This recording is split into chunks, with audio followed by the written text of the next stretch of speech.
ចាប់អារម្មណ៍អ្នកសារព័ត៌មាននិងការបោះឆ្នោតអ្នកសារព័ត៌មាននិងការបោះឆ្នោត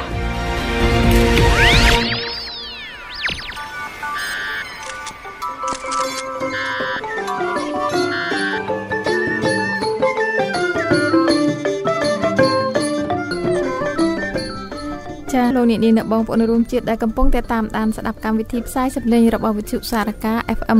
106.5 MHz ពីរាជធានីភ្នំពេញជាទីគោរពនិងជាទីមេត្រី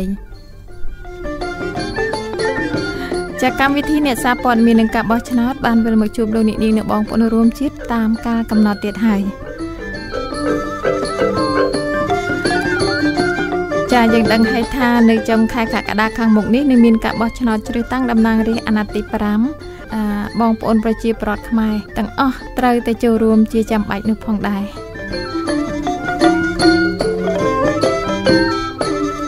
ចាប៉ុន្តែសួរថាតើប្រជាពលរដ្ឋជាម្ចាស់ឆ្នោតមានសិទ្ធិទទួលព័ត៌មានអ្វីខ្លះនៅក្នុងដំណើរការបោះឆ្នោតហើយតើមកដល់ពេលបច្ចុប្បន្ននេះលោកបានទទួលព័ត៌មានគ្រប់គ្រាន់ហើយឬនៅចាការចូលរួមពីលោកអ្នកនាងអ្នកបងប្អូនរួមជានៅថ្ងៃនេះបន្ថែមនៅព័ត៌មានដែលលោកអ្នកបានទទួលព្រមទាំងព័ត៌មានដែលត្រូវបន្តការយល់ដឹងដើម្បីការបោះឆ្នោតខាងមុខនេះដែរចាវាមិនកិត្តិយសដែលកំពុងតែមានវត្តមាននៅបន្ទប់ផ្សាយសំឡេងយើងខ្ញុំសូមអនុញ្ញាតស្គាល់លោកតែម្ដងទៅសូមជម្រាបសួរលោកចា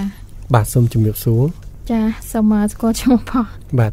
ខ្ញុំបានឈ្មោះស្រីសុភ័ក្រជាមន្ត្រីព័ត៌មាននៃអង្គការ Conference បាទរីករាយដែលបានចូលរួមកម្មវិធីហើយសូមជម្រាបសួរទៅកាន់ប្រិយមិត្តដែលស្ដាប់ទាំងអស់គ្នាផងបាទចាយើងនៅវិសាលមិនប្រហែលថ្ងៃទៀតទេពិធីបុណ្យចូលឆ្នាំខ្មែរនឹងចូលដល់ហើយមិនថាអញ្ចឹងលោកសុភ័ក្រចានៅក្នុងឱកាសចូលឆ្នាំថ្មីខាងមុខនេះសូមឆ្លៀតឱកាសជម្រាបសួរបន្តិចអញ្ជើញទៅណាដែរហើយមានកម្មវិធីអីដែលពិសេសសម្រាប់ក្រុមគ្រួសារឬក៏មិត្តភ័ក្តិចាបាទតាមធម្មតារដូវបុណ្យចូលឆ្នាំអញ្ចឹងក្រុមគ្រួសារតែងតែនាំគ្នាទៅវត្តហើយវត្តដែលខាងខ្ញុំនេះអាសាទៅជារៀងរាល់ឆ្នាំហ្នឹងគឺវត្តអត្រាវតីនៅខាងអាស័យកៅនេះទេហើយនៅក្នុងរដូវចូលឆ្នាំនេះមែនទែនក៏មានដំណើរទៅកាន់ស្រុកកំណើតអីដែរហើយជួបជុំយាយតាហើយដើម្បីយកដូចមានផ្លែឈើនំចំណីបាទហើយដូចជាថវិកាមួយចំនួនជូនចាស់អីចឹងបាទចាកុំភ្លេចនេះខ្ញុំតាំងនាមអ្នករៀបចំកម្មវិធីសូមផ្ដាំទៅលោកសុភ័ក្រផងជួយរំលឹកគាត់ឲ្យគាត់អញ្ជើញចូលរួមបោះឆ្នោតឲ្យបានច្រើនផងដើម្បីជ្រើសតាំងតំណាងរាស្ត្រសម្រាប់បម្រើជាតិក៏ដូចជាបម្រើលោកផ្ទាល់តែម្ដងផងដែរចាឲ្យគាត់ធ្វើការជ្រើសរើសសម្រាប់ចិត្តជ្រើសរើសអ្នកណាដែលគាត់ពេញចិត្តណាបាទព្រោះជាការពិតណាយើងរដូវការបោះឆ្នោតនេះ5ឆ្នាំទើបមានម្ដងជាពិសេសការបោះឆ្នោតជ្រើសតាំងតំណាងរាស្ត្រដែលតាមរយៈការបោះឆ្នោតមួយនេះយើងអាចឈានទៅដល់ការកំណត់នៅនាយករដ្ឋមន្ត្រីនរណាជាអ្នកដឹកនាំប្រទេសជាតិរបស់យើងអញ្ចឹង5ឆ្នាំម្ដងឱកាសដែលយើងបញ្ចេញនៅសម្លេងរបស់ខ្លួនបញ្ចេញការគ្រប់គ្រងរបស់ខ្លួននេះជាឱកាសដែលលោកអ្នកគួរតែចាប់អារម្មណ៍ហើយជាពិសេសគឺចូលរួមនៅក្នុងដំណើរការនេះតែម្ដងបាទចា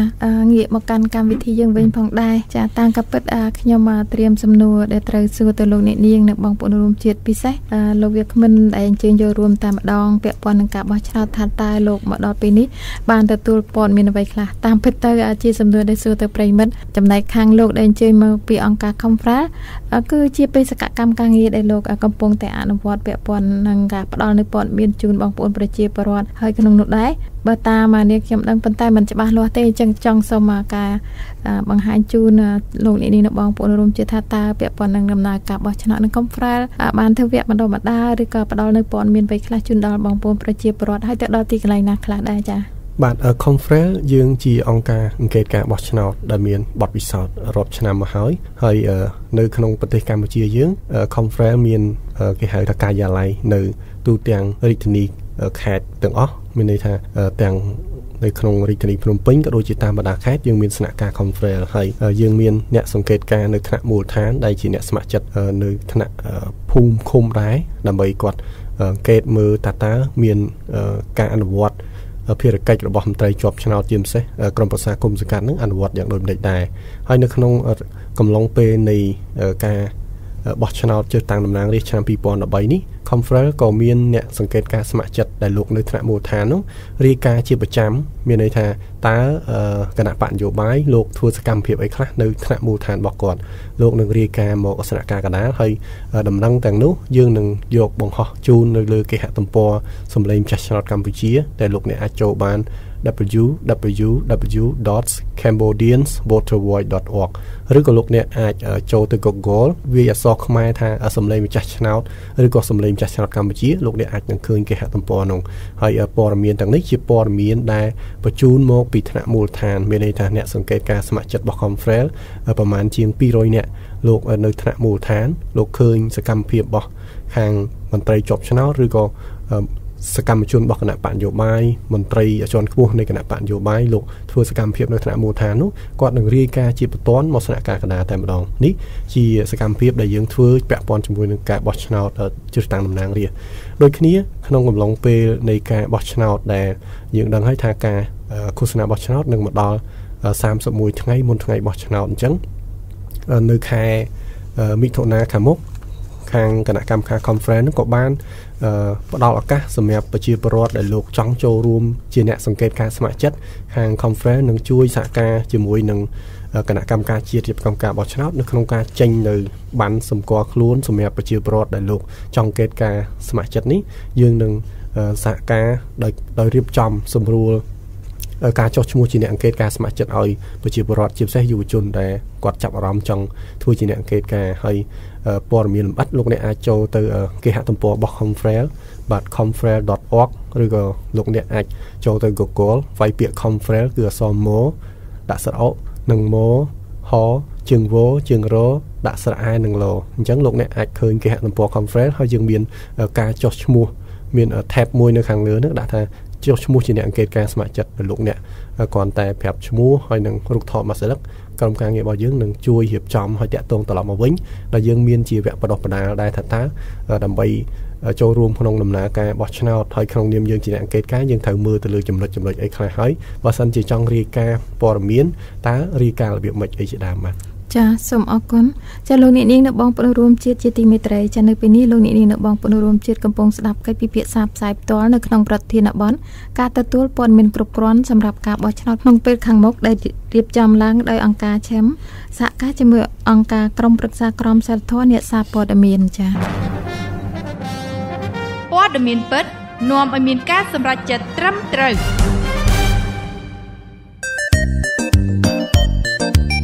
ចូលរួមនៅក្នុងកម្មវិធីតាមប្រព័ន្ធទូរស័ព្ទលេខ092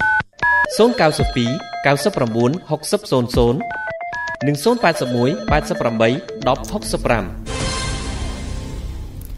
ចាដើម្បីជាព័ត៌មានដល់លោកអ្នកនាងនៅបងប្អូនរួមជាតិក៏ដូចជាដើម្បីបំភ្លឺជូននៅចម្ងល់នានាពាក់ព័ន្ធទៅនឹងដំណើរការនៃការរៀបចំការបោះឆ្នោតហើយនឹងការទទួលបានព័ត៌មានថាតើមកទល់ពេលបច្ចុប្បន្ននេះលោកអ្នកបានទទួលព័ត៌មានគ្រប់គ្រាន់សម្រាប់ការបោះឆ្នោតខាងមុខដែរឬយ៉ាងណាលោកអ្នកអាចចូលរួមជាមួយកម្មវិធីយើងបានតាមរយៈទូរស័ព្ទដែលបានជម្រាបជូនអំបញ្ញមិញនេះប៉ុន្តែមុននឹងបន្តនីតិយើងតទៅទៀតនោះនាងខ្ញុំសូមអញ្ជើញលោកអ្នកនាងនៅបងប្អូនរួមជាតិមកស្ដាប់បងប្អូនប្រជាពលរដ្ឋនៅខាងក្រៅស្ថានីយ៍វិញម្ដងថាតើក្នុងនាមលោកជាអ្នកម្ចាស់ឆ្នោតលោកបានទទួលព័ត៌មានគ្រប់គ្រាន់សម្រាប់ការបោះឆ្នោតដែរឬយ៉ាងណាដែលកម្មវិធីយើងបានធ្វើកិច្ចសម្ភាសន៍នៅខាងក្រៅស្ថានីយ៍ដូចតទៅចា៎តើអ្នកមានដឹងពីព័ត៌មានតើទៅនឹងការបោះឆ្នោតដែរទេគេនិយាយពីអ្វីខ្លះតាមប្រភពណាដែរអត់ដែរទេព្រលឹមឡើងដឹងតែចេញឡាយអានវាអត់កច្រកនោះហើយយើងអ្នកអត់ទៅព្រលឹមឡើងអត់បើកភ្នែកឡើងចេញមានបានពេលណាស្ដាប់មានប្រធានភូមិគាត់មកជួយណែនាំអំពីការចុះឈ្មោះបោះឆ្នោតហើយនឹងទៅពិនិត្យបញ្ជីចុះឈ្មោះបោះឆ្នោតខ្ញុំដឹងព័ត៌មានពីការបោះឆ្នោតតាមរយៈកោជបយបាទមេភូមិហៅកោះទៅប្រជុំតំណាងបាក់ឃើញបិទក្តារព័ត៌មានតាមរយៈដាក់មីក្រូផ្សាយតាមលំអធុកអីចឹងទៅឬក៏ឡាតាមរយៈវិទ្យុមិត្តភ័ក្តិការសង្គមស៊ីវិលហើយនឹងមេភូមិក៏គាត់ផ្សព្វផ្សាយដែរតាមរយៈទូអីដូចខ្ញុំអត់បានតាមណានោះព្រោះខ្ញុំអត់មានទូហោ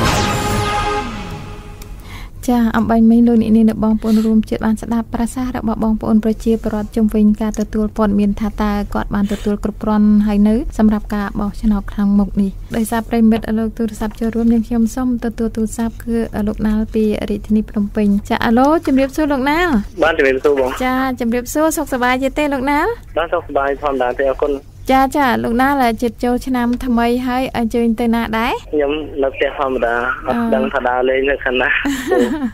អញ្ចឹងមើលទៅដូចលំបាកអញ្ចឹងខ្ជិលដើរលេងលំបាកអីទៅលំបាកក្នុងការធ្វើដំណើរឬក៏លំបាកអីលោកណាគិតថាឡើយគ្រោះថ្នាក់ចរាចរណ៍ច្រើនសម្រាប់តែក៏មិនអីដែរនៅមើលទូធម្មតានៅផ្ទះណាចាប៉ុន្តែលោកណាបំពេញការងារអីដែរសុំសួរតិចបានទេបាទជាអាជីវករអ្នកលក់ដូរធម្មតា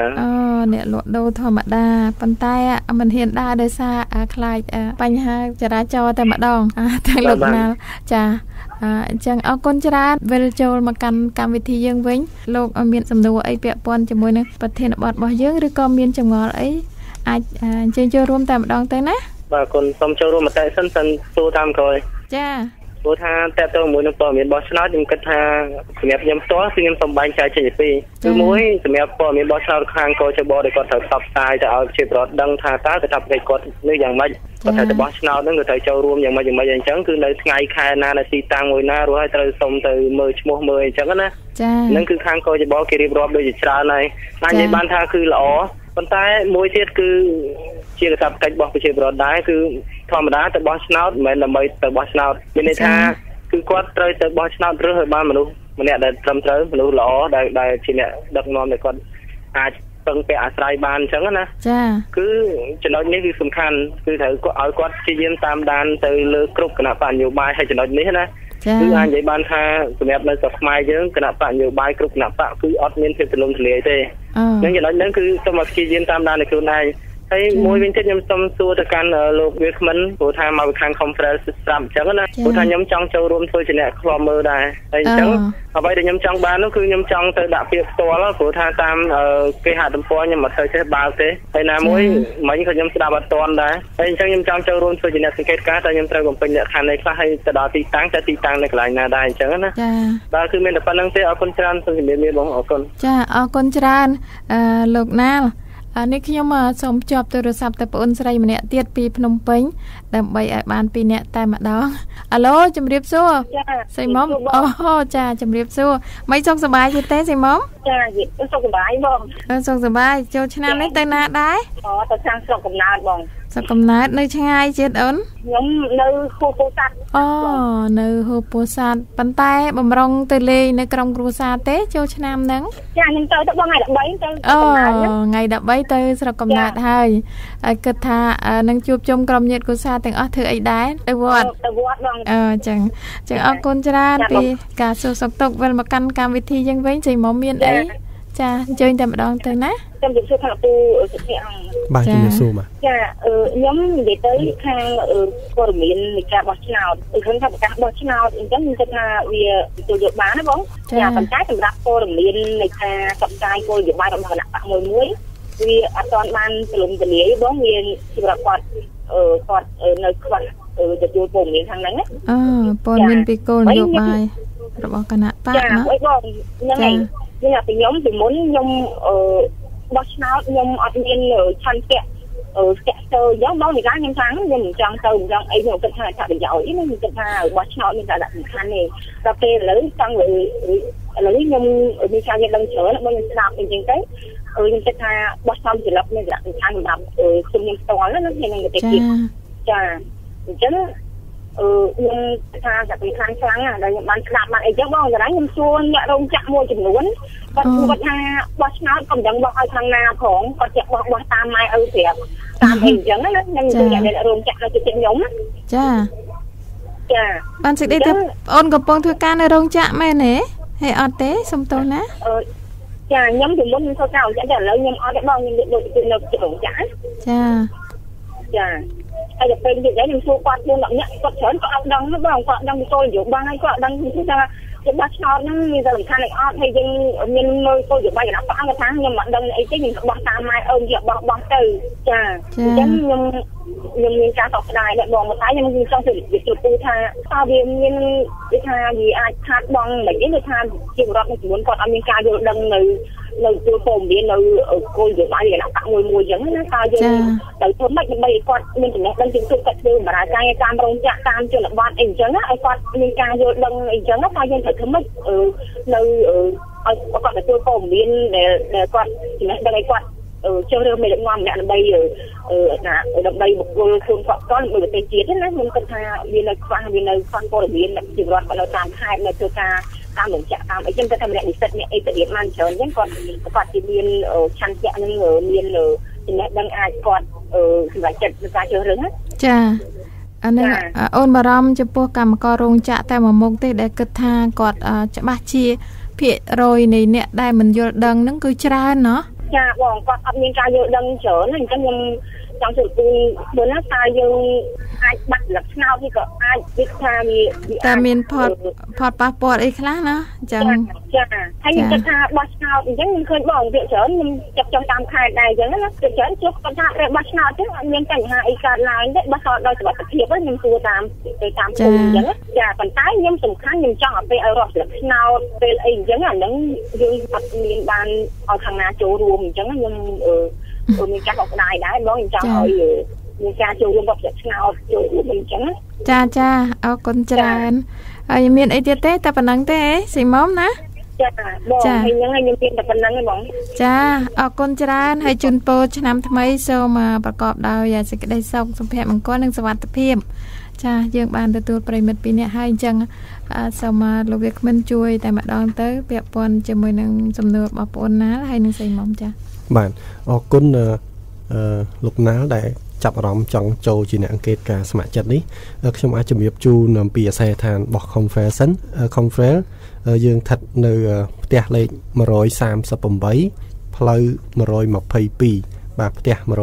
138ផ្លូវ122សង្កាត់ទឹកល្អក់ខណ្ឌទួលគោក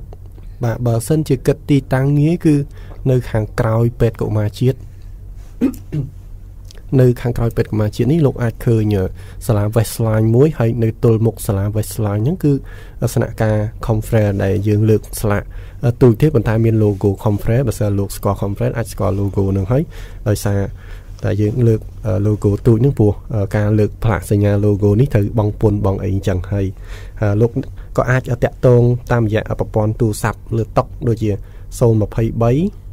88 41 50ហ្នឹងជាលេខទូរស័ព្ទសម្រាប់រដ្ឋបាលលោកអាចមកចុះឈ្មោះរៀងរាល់ម៉ោងធ្វើការបានប៉ុន្តែសូមបញ្ជាក់ថាក្នុងឱកាសបន់ជោឆ្នាំខ្មែរនេះគឺ Conference នឹងបិទការិយាល័យត្រឹមពីថ្ងៃទី12រហូតដល់ថ្ងៃទី18អញ្ចឹងលោកអាចមកថ្ងៃ18ឬក៏ថ្ងៃ19មកម៉ោងធ្វើការរដ្ឋបាលទើបមានគេចាំទទួលពាក្យរបស់លោកខាងយើងមានទម្រង់ស្រាប់បើសិនលោកចាប់អារម្មណ៍លោកគ្រាន់តែយករូបថតមួយស្លឹកមកដល់ស្នាក់ការយើងហើយគេមានពេញទម្រង់ដូចជាឈ្មោះតើចង់កេតនៅកន្លែងណាជាដើមពូជាការតម្រូវរបស់ខាងគណៈកម្មការជាតិរៀបចំការបោះឆ្នោតហើយលក្ខខណ្ឌដែលយើងតម្រូវសម្រាប់អ្នកអង្កេតការស្ម័គ្រចិត្តរបស់ Conference នេះគឺលក្ខខណ្ឌមួយដែលយើងរឹតបន្តឹងនោះគឺអ្នកដែលគាត់ចង់អង្កេតការនេះគាត់មិនមែនជាភ្នាក់ងាររបស់គណៈបកនយោបាយព្រោះមានន័យថាបើសិនជាលោកធ្វើការជាអ្នកអង្កេតការស្ម័គ្រចិត្តប៉ុន្តែលោកក៏ជាភ្នាក់ងាររបស់គណៈបកនយោបាយលោកត្រូវរើសបានតែមួយទេក្នុងចំណោមភារៈរបស់នឹងមានន័យថាគណៈបកនយោបាយលោកក៏មានភ្នាក់ងារដើម្បីអង្កេតនៅថ្ងៃបោះឆ្នោតដែរតែគេមានកាតផ្សេងបើសិនលោកជាអ្នកអង្កេតការស្ម័គ្រចិត្តមានកាតផ្សេងប៉ុន្តែតួនាទីទាំងពីរហ្នឹងវាខុសគ្នាបន្តិចខុសគ្នាត្រង់ថាអ្នកអង្កេតការរបស់អង្គការក្រៅរដ្ឋាភិបាលអាចត្រឹមតែមើលហើយនឹងកត់ទេអត់មានសិទ្ធិអន្តរាគមន៍ទេត្រង់ហ្នឹងមានន័យថាយើងមើលឲ្យកត់ទៅរាយការណ៍មកខាងស្នាក់ការកណ្ដាលដើម្បីធ្វើជារបាយការណ៍ថាការបោះឆ្នោតនេះមានបញ្ហាចេះខុសពីភ្នាក់ងាររបស់គណៈបកនយោបាយដែលពួកគាត់នឹងមានសិទ្ធិអន្តរាគមន៍នៅរាល់នីតិវិធីដែលខុសមានន័យថាគាត់អាចមិនទទួលស្គាល់នៅនីតិវិធីណាមួយគាត់អាចជំទាស់នៅក្នុងពេលដំណើរការបោះឆ្នោតឬក៏រាប់ស្លឹកឆ្នោតឧបមាដូចជាបងមុំវិញគាត់បានរៀបរាប់អញ្ចឹងថានៅពេលរាប់ស្លឹកឆ្នោតស្រាប់ខាង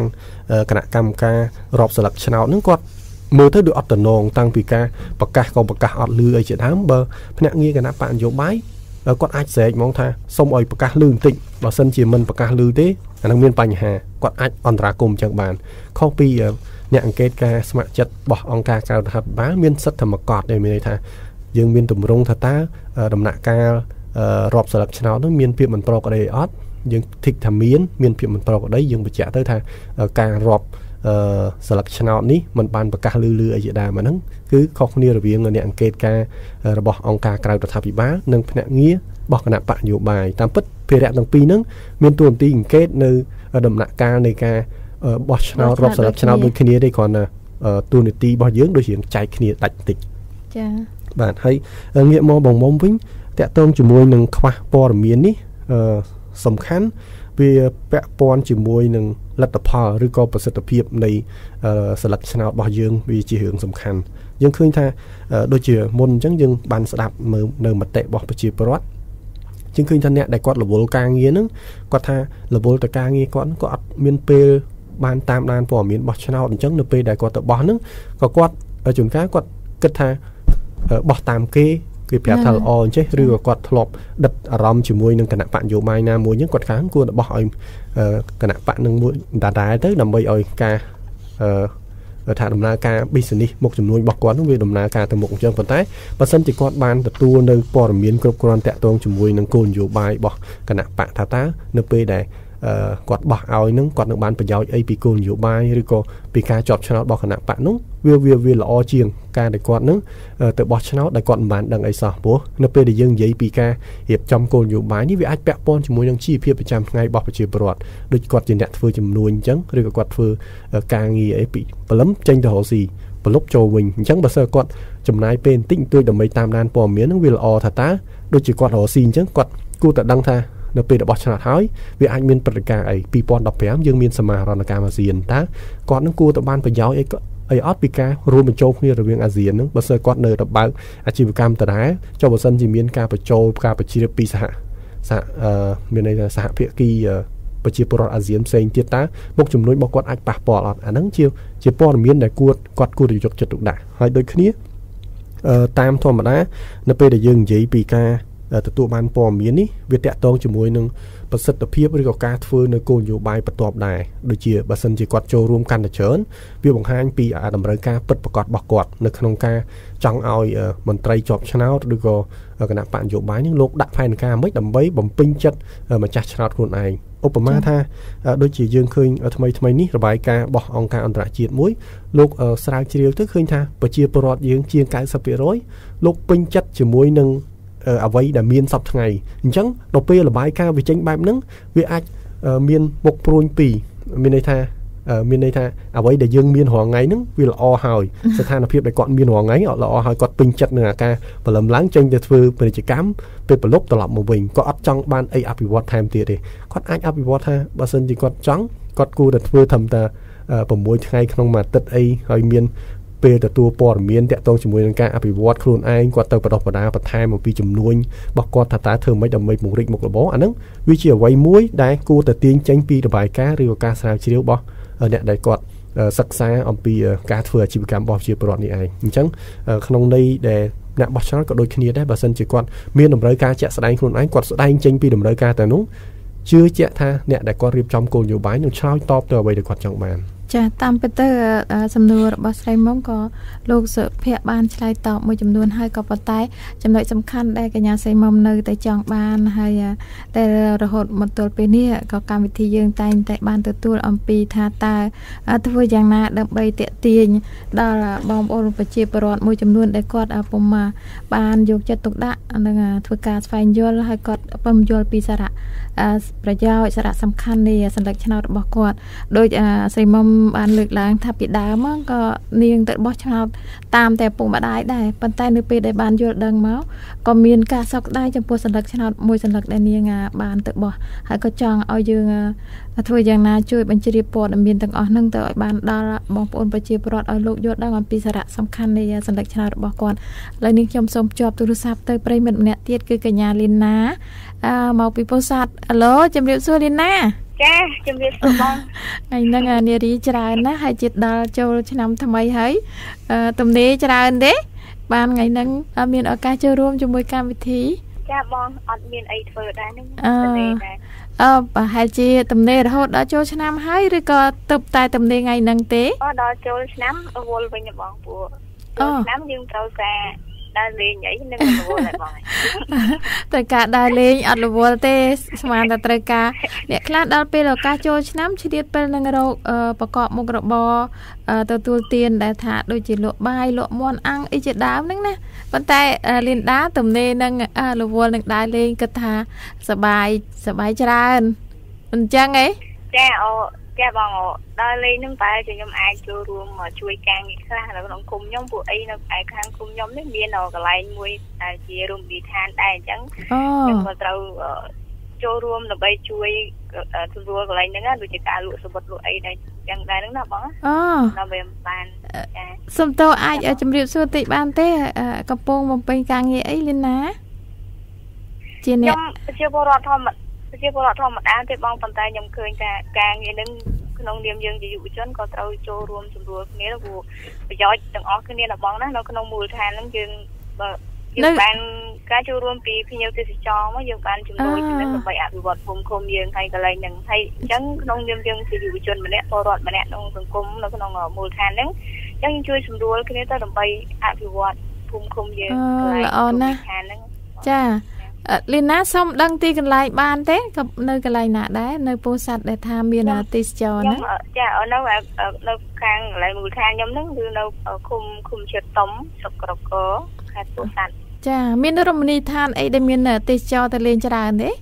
សំនិយាយបានថានៅឯខេត្តពោធិ៍សាត់ហ្នឹងគឺមានរមណីយដ្ឋានមួយហ្នឹងគឺមានលក្ខណៈលេចធ្លោជាងគេមានឈ្មោះថារមណីយដ្ឋានទឹកធ្លាក់ច្រកលៀងខ្ញុំទៅលើថ្ងៃហ្នឹងទេអត់ដែរបានទៅលេងពោធិ៍សាត់សោះលោកសុភ័ក្រទៅលេងម្ដងទៅណោះចេញបងមកបងខ្ញុំស្វាគមន៍ខ្ញុំចាំស្វាគមន៍ចាអរគុណច្រើនឥឡូវរំខានលីណាច្រើនហើយមានសំណួរអីឬក៏មានអីចូលរួមជាមួយកម្មវិធីសូមអញ្ជើញតែម្ដងទៅណាយើងសំណេះសំណាលប៉ុណ្ណឹងបានហើយចាបងបាញ់មិញខ្ញុំបានឮប្រិមិត្តយើងក៏បានខលចូលរួមហើយពូវាគ្មិនក៏បានរាយរាប់យ៉ាងច្រើនបានទលំទលាយដែរខ្ញុំក៏មិនខ្ញុំការយល់ឃើញរបស់ខ្ញុំក៏មិនខុសគ្នាដែរខ្ញុំយល់ឃើញថាប្រជាពលរដ្ឋឥឡូវខ្ញុំទៅតាមការយល់ឃើញរបស់ខ្ញុំឃើញពួកគាត់យល់ថាចែយល់ថាការបោះឆ្នោតឬក៏មិនបោះឆ្នោតវាធម្មតាបោះក៏បានមិនបោះក៏បានចង់និយាយថានៅក្នុងប្រទេសនេះគឺយើងរៀបចំបោះឆ្នោតក៏បានមិនបោះឆ្នោតក៏បានមានន័យថាឥឡូវនេះក៏អត់យល់ថាការផ្លាស់ប្ដូរឬក៏គោលការណ៍របស់គណៈបកនយោបាយជាលេខសំខាន់សម្រាប់គាត់គឺគាត់យល់ថាប៉ុណ្ណឹងក៏ទៅបានមិនអីផងចាអូនគាត់ចឹងដែរជួនកាលគាត់យល់ចាជួនកាលគាត់យល់ថាការទទួលដឹងព័ត៌មានពីការបោះឆ្នោតហ្នឹងគឺជួនកាលគាត់គិតថាអត់ចាំបាច់សម្រាប់ពួកគាត់ទៀតពួកគាត់ចាំបាច់តែដឹងថាបោះឆ្នោតថ្ងៃទីប៉ុន្មានគេហៅថាថ្ងៃទី8ខែ7 2013យ៉ាងហ្នឹងគាត់ដឹងតែប៉ុណ្ណឹងក៏គ្រប់គ្រាន់សម្រាប់គាត់ដែរពួកអត់ព័ត៌មានអីផ្សេងទៀតគាត់ខ្ញុំឃើញគាត់យល់ថាវាអត់សំខាន់ណាចាអត់សំខាន់សម្រាប់គាត់អញ្ចឹងខ្ញុំចង់សួរទៅកាន់ពូបងប្រុសជីវិតខ្ញុំចង់សួរថាធ្វើយ៉ាងម៉េចដើម្បីកែប្រែការយល់ឃើញរបស់គាត់ពូសម្រាប់ខ្ញុំយល់ឃើញថាពួកគាត់យល់ឃើញដល់វាជាការមួយដែលអត់ត្រឹមត្រូវទេក្នុងនាមពលរដ្ឋម្នាក់ត្រូវដឹងរឿងបានច្រើនទាក់ទងសង្គមដើម្បីអភិវឌ្ឍប្រទេសជាតិយើងទាំងអស់គ្នាព្រោះប្រទេសជាតិនេះមិនមែនរបស់ណាម្នាក់ទេទាំងអស់គ្នាចា៎អញ្ចឹងត្រូវការដឹងទាំងអស់គ្នាបើគាត់ម្នាក់គិតអញ្ចឹងព្រមគ្នាសួរថាសង្គមយើងអភិវឌ្ឍបានទៅជឿនលឿនអត់ទេចា៎ខ្ញុំចង់សួរទៅពូវាគ្មិនថាតើយើងមានមធ្យោបាយអីណាគោលការណ៍មធ្យោបាយអីដើម្បីកែប្រែពួកគាត់ហើយបើសិនជាពួកគាត់មិនស្ដាប់ព័ត៌មានអីសោះតើយើងអាចមាននយោបាយអីដើម្បីឧទាហរណ៍ថាចែកខិត្តប័ណ្ណអីទៅកាន់គាត់តាមកន្លែងទីប្រជុំជនអីឲ្យបានដឹងព័ត៌មានដល់ដៃគាត់ណាបងនេះយើងព្យាយាមដើម្បីគាត់ត្រង់ថាគាត់ព្យាយាមមកវិញយ៉ាងណាយើងអត់ដឹងទេប៉ុន្តែខ្ញុំគាត់តែបើសិនជាគាត់អញ្ចឹងហើយយើងអាចមានវិធីអីដើម្បីជួបគាត់ផ្ទាល់តែអត់ដែរឬទេចាអរគុណច្រើនប៉ុន្តែកុំអាលទៅណាចង់សួរតិចលីណានៅកន្លែងនេះដែលក្មួយកំពុងតែនិយាយហ្នឹងកំពុងស្ដាប់វិទ្យុមែនទេចាបងឮច្បាស់ហេវិទ្យុសារការហ្នឹងច្បាស់អត់មានអអួលអីទេច្បាស់ចេះតែម្ដងចាហើយមានបងប្អូនប្រជាពលរដ្ឋនៅក្បែរកំពុងស្ដាប់ដែរអត់បើតាមការដើររបស់ខ្ញុំទៅតាមភូមិតាមអីមួយគាត់អត់សូវចាប់អារម្មណ៍ទេខ្ញុំយល់ថាខ្ញុំតាមការឃើញរបស់ខ្ញុំឃើញគាត់ចូលចិត្តជាងគេហ្នឹងគឺការតាមដានរឿងធាករឿងឆៃជួអត់សូវនៅក្បែរគាត់ហ្មងទេប៉ុន្តែលីនដាបានជួយខ្លះនៅត្រង់ចំណុចនេះទេហាក់ដូចជាជួយខ្ញុំព្យាយាមតែប្រាប់ពួកគាត់ថាយើងចិត្តបោះឆ្នោតអញ្ចឹងព័ត៌មានវាសំខាន់ណាស់អញ្ចឹងយើងតាមដានព័ត៌មានទៅយើងព័ត៌មានយើងមិនចាំបាច់ ស្ដាប់តែមួយខាងទៅយើងស្ដាប់ទាំងអស់ទៅគិតថាណាវាមានប្រយោជន៍យើងស្ដាប់ទៅតែខ្ញុំយល់ឃើញថាចាធម្មជាតិបង្កើតយើងមកវាមានតិច2អញ្ចឹងយើងប្រើទៅយើងស្ដាប់ទៅបានច្រើនទៅហើយវិភាគវិចារណាទៅវាមានប្រយោជន៍ដល់យើងចាអរគុណដឹងធ្វើម៉េចបើផ្នត់ទម្លាប់របស់គាត់គិតថារឿងថៃល្អមើលជាងមើលរឿងថៃវិញក៏មើលស្ដាប់ដែរអរគុណលីនដាដែលតាមกับលីនណាសុំទោសណាតាមស្ដាប់ទៅលីនណាបានចូលរួមជួយជាតិច្រើនណាស្ដាប់ទៅហើយក៏មានការអភិវឌ្ឍច្រើនសម្រាប់ការយល់ដឹងរបស់ខ្លួនឯងដែលគិតថាការយល់ដឹងពីព័ត៌មានផ្សេងច្រើននឹងជួយឲ្យបាននៅការសម្រេចចិត្តមួយដែលត្រឹមត្រូវเนาะមិនថាអញ្ចឹងណាចាហើយគិតសង្ឃឹមថាសម្លេងរបស់លីណានឹងឮទៅដល់បងប្អូនប្រិយមិត្តអ្នកស្ដាប់ដតេទៀតដែលជួនកាលក៏អត់បានចូលចិត្តស្ដាប់ទេប៉ុន្តែដល់លីណានិយាយប្រុសផងហើយលើកឡើងនៅចំណុចសំខាន់មួយចំនួនជាពិសេសពាក់ព័ន្ធនឹងកុនភាគហ្នឹងណាវាអាចធ្វើឲ្យគាត់មានសេចក្តីអៀនខ្មាស់បន្តិចដែរងាកទៅរកស្ដាប់ព័ត៌មានពាក់ព័ន្ធនឹងការបោះឆ្នោតចាអញ្ចឹងអរគុណច្រើនជម្រាបលាហើយជូនពរឆ្នាំថ្មីរកស៊ីមានបានសុខភាពល្អណាចាបងចានាងខ្ញុំសូមភ្ជាប់ទៅប្រិមិត្តម្នាក់ទៀតដោយសារពេលវេលាចេះតែលឿនទៅមុខហើយគឺលោកណាតពីកំពង់ចាមអាឡូជម្រាបសួរលោកណាតចាលោកណាតប្រហែលកំពុងបានស្ដាប់លីណាហើយមិញហ្នឹងចាកំពុងធ្វើអីដែរអញ្ចឹងចង់ជម្រាបសួរលោកវិញលោកកំពុងធ្វើអីដែរឥឡូវហ្នឹងប៉ះម៉ូតូធ្លាយលោកកំពុងធ្វើដំណើរឬក៏ធ្វើដំណើរបងប៉ះម៉ូតូចាកំពុងជើញទៅណាដែរលោកណាតអត់មានជើញទៅណាបងគាត់ណាទៅជើញយកមកប៉ាំងហើយស្ដាប់រយូរគិតថាចូលឆ្នាំជើញទៅណាដែរលោកណាតអត់មានកម្រងទេប្រហែលជានៅផ្ទះតាមនេះក៏ទៅ4នាក់នៅផ្ទះទាំងអស់មានតែលីណាមួយទេទៅជួយអត់ដឹងថាលក់អីប៉ុន្តែដើម្បីទេសចរខ្ញុំអាចបានសួរច្បាស់លាស់ហើយកំពុងស្ដាប់វិទ្យុអញ្ចឹងមានអីចូលរួមជាមួយកម្មវិធីតែម្ដងទេចាជូនពរឆ្នាំថ្មីក៏បានហើយលើកនឹងសំណួរមកព្រៃវាគ្មិនយើងក៏បានចាសូមអញ្ជើញគាត់ថាសង្គមជាតិរបស់យើងរីកចម្រើនឬមិនរីកចម្រើនវាអាស្រ័យទៅលើប្រជាពលរដ្ឋនៃម្ចាស់ប្រទេសទាំងឯងប៉ុន្តែសម្រាប់ប្រជាពលរដ្ឋនៃប្រទេសខ្មែររបស់យើងគាត់អត់ចូលរួមរឿងនយោបាយអ្នកដែលចូលរួមរឿងនយោបាយជាមនុស្សភាគតិចអត់លើភាគច្រើនគាត់គិតថារឿងនយោបាយជារឿងរបស់គេទៅគេធ្វើទៅអញ្ចឹងបានខ្ញុំចែកជារដ្ឋជាពីរប្រភេទទី1ជាពលរដ្ឋគាត់មិនខ្វល់រឿងនយោបាយគាត់មិនខ្វល់ហ្មងគឺគាត់ថាពីណាធ្វើស្រែទៅធ្វើស្រែគាត់មិនខ្វល់ហ្មងគាត់ថាយុវជនយើងគាត់គិតទៅរឿងរំរាយផាក់ស៊ីគាត់អត់ខ្វល់ហ្មងគាត់មិនខ្វល់ហ្មងទី2ប្រជាពលរដ្ឋគាត់ចង់ដឹងរឿងនយោបាយប៉ុន្តែខ្វះប្រព័ន្ធផ្សព្វផ្សាយអត់ទលំទលាយគឺមានតែមកប៉ាក់អញ្ចឹងគឺមានតែរយមួយអញ្ចឹងដល់អញ្ចឹងប្រព័ន្ធផ្សព្វផ្សាយក៏អត់គ្របដណ្ដប់ទូទាំងប្រទេសដល់អញ្ចឹងឮពាក្យតិចណាស់ហើយអញ្ចឹងបានខ្ញុំសូមសួរលោកជាតិមិនថាតើមានវិធីសាស្ត្របែបណាដើម្បីឲ្យប្រជាពលរដ្ឋហ្នឹងគាត់ងាកមកចូលរួមរឿងនយោបាយវិញចាអរគុណច្រើនលោកណាតហើយជូនពរសុខភាពល្អហើយមានរកស៊ីមានបាននៅក្នុងឱកាសឆ្នាំថ្មីចាស្ដាប់ព័ត៌មានដែលជឿទុកចិត្តចាលោកគ្មិនតាំងកពិតប្រិមិត្តដល់តែ2នាក់ចូលរួមមុនហ្នឹងហើយនឹងក្រោយហ្នឹងមិញហ្នឹង2នាក់ហ្នឹងសំណួរនឹងសេចក្តីព្រួយបារម្ភសំណួរប្រហែលជាអាចខុសគ្នាបន្តិចប៉ុន្តែការបារម្ភគឺដូចគ្នាមិនថាចឹងណា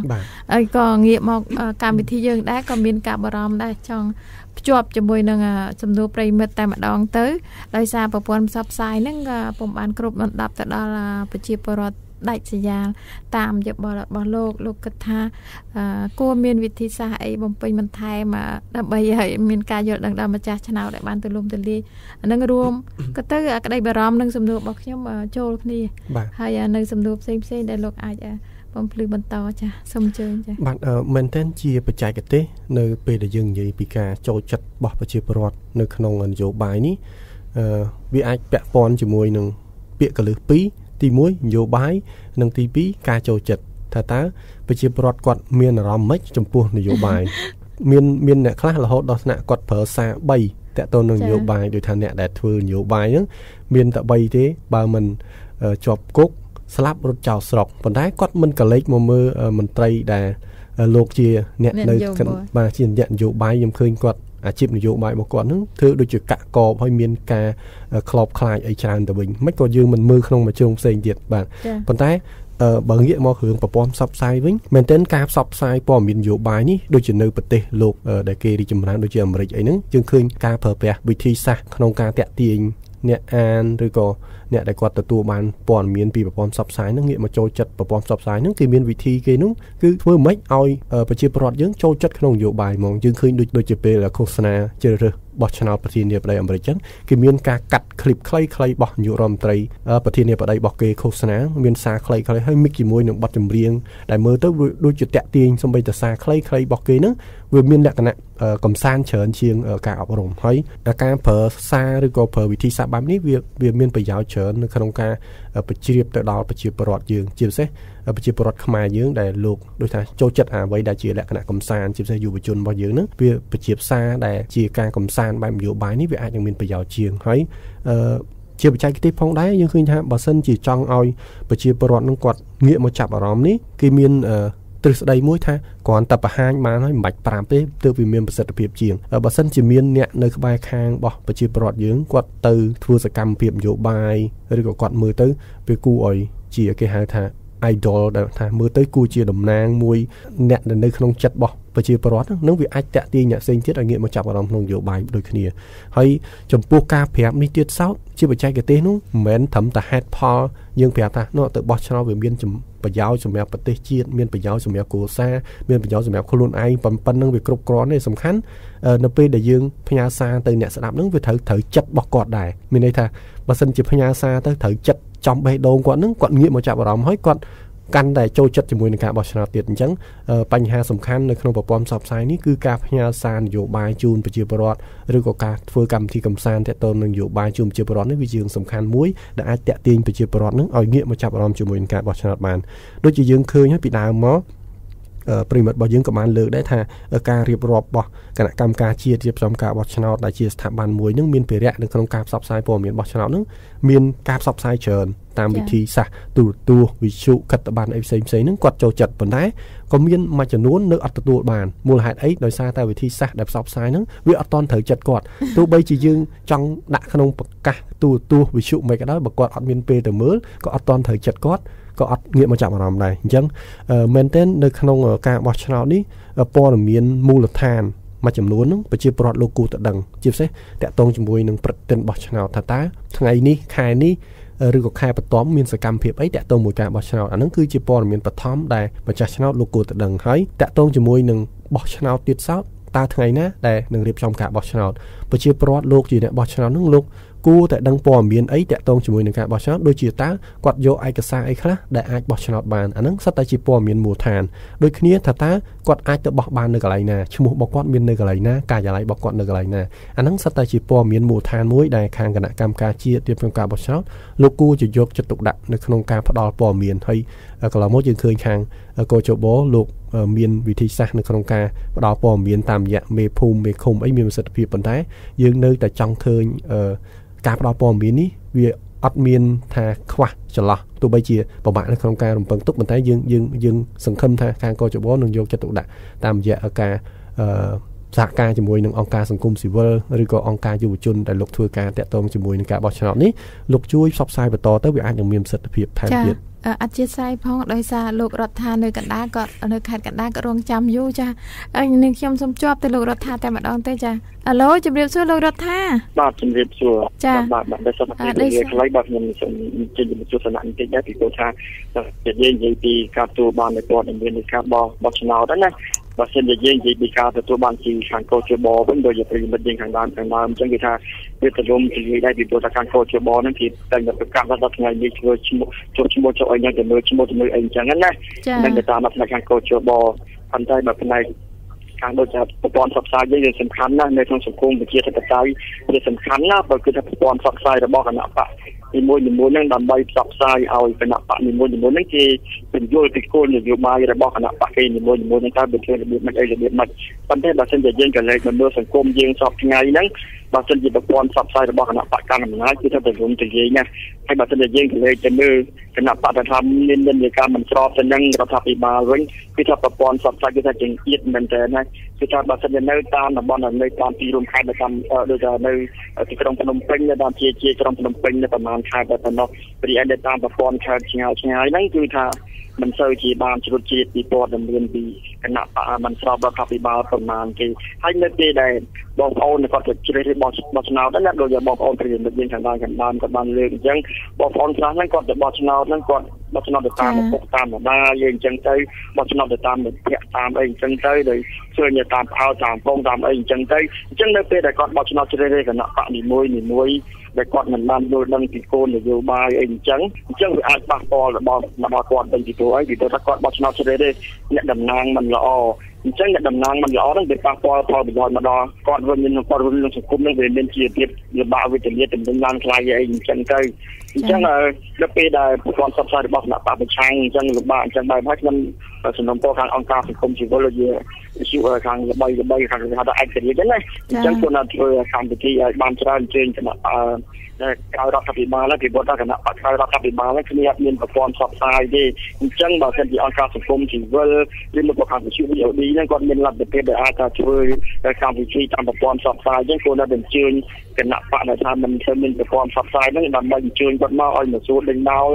ឲ្យជាប្រវត្តិនឹងសួរដេញដោលមើលតើនយោបាយរបស់គាត់នឹងមានលក្ខណៈក្បែរណាស់ដឹកនាំប្រទេសតាមបែបសង្គមប្រជាធិបតេយ្យនឹងរបៀបមកដែរហើយខ្ញុំសូមសួរលោកវាមិនថានៅពេលដែលប្រជាពលរដ្ឋគាត់ជ្រើសរើសរបស់ឆ្នោតខាងមុខហ្នឹងគាត់ជ្រើសរើសអ្នកហ្នឹងតើគាត់ជ្រើសរើសអ្នកតំណាងដែលមានលក្ខណៈបែបណាឬមួយគាត់ទៅជ្រើសរើស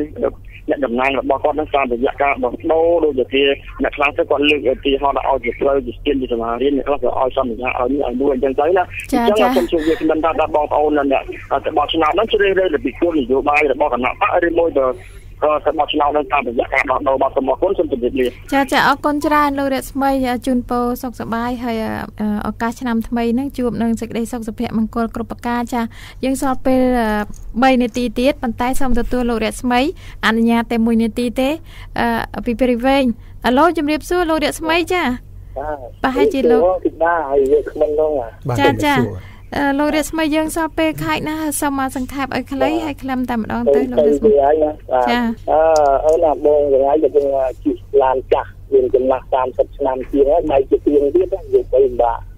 ចង់ដូរឡានដែរឆ្នាំថ្មីហ្នឹង2013ហ្នឹងដែលដូរឡានថ្មីហ្នឹងទៅចាអានឹងជាការសម្រេចចិត្តរបស់លោកអញ្ចឹងចាបាទពេលមុំតែទៅចូលដំបងគេសូមឲ្យគេមុំហ្នឹងកេះមិត្តភក្តិខ្លាយខាងអីដូចជា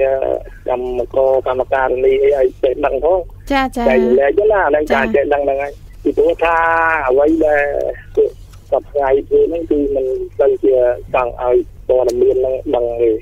ដូច្នេះយើងត្រូវស្វែងយល់ទៅចង់ដឹងឲ្យមែនទេដូចទៅមុំដែរដូចរីណាអីចឹងចាគាត់បានចូលហ្នឹងគឺថាអ្នកយល់ដឹងហើយបើបងប្អូនខ្លះគាត់ចិត្តតែផ្ញើវាស្នាដល់គេណាដូចថាមិនទៅតាមគេគឺគិតទៅទៅយ៉ាងថាសូមឲ្យលោករស្មីដល់ម៉ោងហើយលោករស្មីចាអរគុណច្រើនចាជូនពរចាលោករស្មីចាលោកវាគ្មិនយើងសល់ពេលដល់1នាទីទេសរុបរួមហើយសង្ខេបនឹងបញ្ចប់តែម្ដងទៅចាសូមសង្ខេបបន្តិចមែនទេថ្មីហ្នឹងខ្ញុំបានរៀនពាក្យមួយដែលគេថាជាcommon sense is not common មានន័យថាអ្វីដែលយើងគិតធម្មតាហ្នឹងជួនកាលអ្នកផ្សេងគាត់មិនមែនគិតថាហ្នឹងវាជារឿងធម្មតាទេដូចជាប្រជាពលរដ្ឋយើងភាគច្រើនគាត់គិតថាកម្មកររោងចក្រកាត់ដេរហ្នឹងគាត់ដោយសារតែគាត់រៀនសូត្របានចេះដឹងតិចតួចទើបបានជាគាត់មិនសូវចូលរួមមួយការបោះឆ្នោតប៉ុន្តែវាអាចមានមូលហេតុផ្សេងទៀតថាការដែលគាត់មិនចូលរួមបោះឆ្នោតនោះវាអាចមានមូលហេតុផ្សេងដែលយើងបើសិនជាគិតជាប្រព័ន្ធផ្សព្វផ្សាយគួរតែរកឲ្យឃើញថាមូលហេតុអីដែលគាត់មិនបានទៅចូលរួមបោះឆ្នោតនោះទើបយើងវាអាចតាក់ទាញឲ្យមានប្រយោជន៍ជាងហើយតាក់ទងជាមួយនឹងព័ត៌មានបោះឆ្នោតនេះយើងឃើញខាងគណៈកម្មការជាតិក្នុងការបោះឆ្នោតលោកក៏មាននៅប្រព័ន្ធទូរស័ព្ទ1285ដែលប្រជាពលរដ្ឋលោកប្រើប្រាស់គ្រប់ប្រព័ន្ធនឹងអាចទូរស័ព្ទទៅកាន់1285ទៅដើម្បីទទួលបានព័ត៌មានតាក់ទងជាមួយនឹងការបោះឆ្នោតក៏ដូចជាព័ត៌មានថាតើលោកមានឈ្មោះនៅការិយាល័យណាខាងគណៈកម្មការជាតិលោកនឹងរៀបចំជាប្រព័ន្ធនេះដើម្បីទទួលស្វាគមន៍ដោយសហការជាមួយនឹងអង្គការអន្តរជាតិហើយតាមរយៈ1285នេះគឺអត់គិតប្រាក់ទេអញ្ចឹងប្រជាពលរដ្ឋដែលលោកងាក មកចាប់អារម្មណ៍ជាមួយនឹងព័ត៌មានបោះឆ្នោតអាចសាកល្បងជាមួយនឹង1285ដូចគ្នាគណៈកម្មការ Conference ក៏មានប្រព័ន្ធទូរស័ព្ទ010 802 732 ដងហ្នឹងលោកអ្នកអាចតាក់ទងមកខាង Conference ដើម្បីបានទទួលព័ត៌មានតាក់ទងនឹងការបោះឆ្នោតឬក៏លោកអ្នកអាចផ្ញើសារតាក់ទងជាមួយនឹងចម្ងល់សំណួរផ្សេងៗដើម្បីឲ្យខាង Conference ធ្វើអន្តរាគមន៍យើងក៏រងចាំនៅប្រព័ន្ធបែបនេះដែរយើងមើលឃើញថាការវិវត្តនៃបច្ចេកវិទ្យានេះវាឆ្លើយតបចុះឡើងទៅទោះបីជាអភិវឌ្ឍដល់ណាក៏ដោយចុងក្រោយគេត្រូវតែរួមមកដល់ប្រជាពលរដ្ឋវិញថាតើប្រជាពលរដ្ឋគាត់មាននិន្នាការគាត់ចូលចិត្តប្រព័ន្ធផ្សព្វផ្សាយបែបណាយើងឃើញហើយពីមុនបើសិនជានិយាយពីការទទួលព័ត៌មានអ្នកដែលបានទទួលព័ត៌មានច្រើនជាងគេគឺអ្នកដែលចូលចិត្តញ៉ាំកាហ្វេពេលព្រលឹមឡើងគាត់ទៅទៀមកាហ្វេជួបគ្នាសិតតែអ្នកប្រូកអ្នកប្រាជ្ញទៅដល់ព័ត៌មានក៏អត់ខ្វះទេនៅទៀមកាហ្វេបន្ទាប់មកព័ត៌មានវិវត្តទៅកាសែតអ្នកដែលគាត់មានកសែតមើលទៅបានទទួលព័ត៌មានច្រើនជាងគេប្រជាពលរដ្ឋគាត់ងាកមកចាប់អារម្មណ៍ជាមួយនឹងព័ត៌មានតាមរយៈវិទ្យុក្រោយមកមានវិវត្តទៅទូរទស្សន៍ហើយសម័យនេះមានវិវត្តទៅទូរស័ព្ទមានន័យថាក្នុងទូរស័ព្ទដៃរបស់គាត់ក៏មានព័ត៌មានដែលគាត់អាចរកបានហើយតាមរយៈគេហទំព័រប៉ុន្តែយើងគិតទេថាបន្ទាប់ពីការវិវត្តនៃព័ត៌មានតាមរយៈ website ទូរស័ព្ទនេះវាចុងក្រោយអាចត្រឡប់ទៅរកទៀមកាហ្វេវិញអញ្ចឹងសំខាន់បំផុតនៅក្នុងការផ្ដល់ព័ត៌មាននេះអ្នកដែលលោកមានវិជ្ជាជីវៈសារព័ត៌មានហ្នឹងភាគច្រើនគាត់ធ្វើដើម្បីផ្គប់ចិត្តអ្នកដែលទទួលមានន័យថាបើសិនជាប្រជាពលរដ្ឋលោកចង់បានព័ត៌មានបែបណានោះគេនឹងផលិតព័ត៌មានស្របទៅតាមលោកអ្នកដូចគ្នាប្រជាពលរដ្ឋលោកចង់ទៅបោះឆ្នោតត្រូវតែប្រាប់គេថាគាត់ចង់បានអីតាមរយៈការចង់បានអីនេះហើយទើបបានអ្នកនយោបាយនឹងរៀបចំអ្វីដែលប្រជាពលរដ្ឋចង់បានគោលដៅតែមួយទេចង់បានសម្លេងឆ្នោតរបស់ពួកគាត់អញ្ចឹងការចូលរួមបោះឆ្នោតនេះវាសំខាន់បញ្ជាក់អំពីវត្តមានរបស់យើងថាមានតម្លៃមួយនៅក្នុងការគូឲ្យអ្នកនយោបាយជាពិសេសគណៈបកនយោបាយយកចិត្តទុកដាក់អំពីវត្តមានរបស់យើងចាសសូមអរគុណលោកវាគ្មិនដោយពេលវេលាមានកំណត់នេះខ្ញុំតំណាងអ្នករៀបចំកម្មវិធីសូមលំអរកាយគ្រប់លាលោកអ្នកនាងនិងបងប្អូនរួមជាតិត្រឹមប៉ុណ្ណេះសិនសូមជូនពរលោកអ្នកនាងនិងបងប្អូនរួមជាតិនៅឱកាសបុណ្យចូលឆ្នាំថ្មីប្រពៃណីជាតិនឹងសូមជួបនឹងសេចក្តីសុខសុភមង្គលនិងសុវត្ថិភាពជានិរន្តរ៍រៀងទៅចាសសូមអរគុណសូមជម្រាបលាមតិយោបល់ទាំងឡាយដែលមាននៅក្នុងកម្មវិធីនេះមិនឆ្លុះបញ្ចាំងពីទស្សនៈរបស់អង្គការសេវាផ្សព្វផ្សាយអប់រំសុខភាពកម្ពុជានិងអង្គការក្រុមប្រឹក្សាក្រមសីលធម៌អ្នកសារព័ត៌មានកម្ពុជាព្រមទាំងម្ចាស់មូលនិធិឡើយកម្មវិធីអ្នកសារព័ត៌មាននិងការបោះឆ្នោតរៀបចំឡើងដោយអង្គការសេវាផ្សព្វផ្សាយអប់រំសុខភាពកម្ពុជាសហការជាមួយអង្គការក្រុមប្រឹក្សាក្រមសីលធម៌អ្នកសារព័ត៌មានកម្ពុជាឧបត្ថម្ភមូលនិធិដោយស្ថានទូតអាមេរិកប្រចាំនៅប្រទេសកម្ពុជា